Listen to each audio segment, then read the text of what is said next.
يا رفاقي ودعوا شهر الصيام بدموع فائضات كالغمام،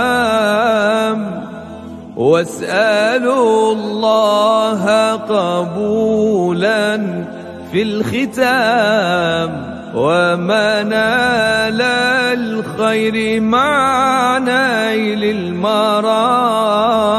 فودعوه ثم قولوا له يا شهرنا منا عليك السلام. يا رفاقي ودعوا شهر الصيام بدموع فائضات كالغمام، واسألوا الله قبولا في الختام.